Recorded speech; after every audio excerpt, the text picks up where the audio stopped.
Hello guys, সালাম আলাইকুম। আজকে আপনাদের দেখাবো যে আলুর জমিতে কিভাবে পানি দেয়। এই যে আলুতে পানি দিচ্ছি, এই যে পানি আলুর জমিতে পানি দিচ্ছি।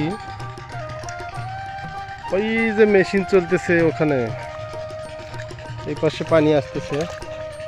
এই যে একটা ইয়াতে ছাড়িয়ে দিচ্ছি পানি।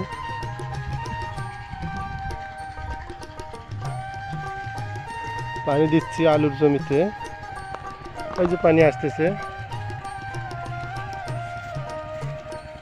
পানি আসতেছে।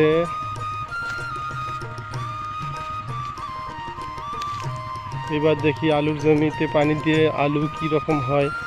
গতবার তো আলুর দাম হয়নি, এবার দেখি আলুর দাম হয় না না হয়। দেখেন পানি এখানে কোথাও ইয়া করতেছি না, যে দেখেন পানি বাইরে হচ্ছে, দেখেন কোথা থেকে। এই যে ইঁদুরের খালে, যে দেখেন পানি বাইরে হচ্ছে, দেখছেন কোথা থেকে পানি বাইরে হচ্ছে? ইঁদুরের খাল।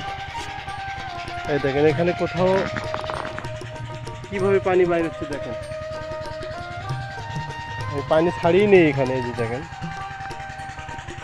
এই যে মেশিন চলতেছে, এটা গোড়াটা জমিতে পানি দেওয়া লাগবে। গোটাটা জমিতেই যে কেবল একটা ইয়াতে পানি ছাড়িয়ে দিছে। আবাদ করা, চাষাবাদ করা, কৃষিকাজ করা কি জ্বালা রে ভাই, বুঝলেন?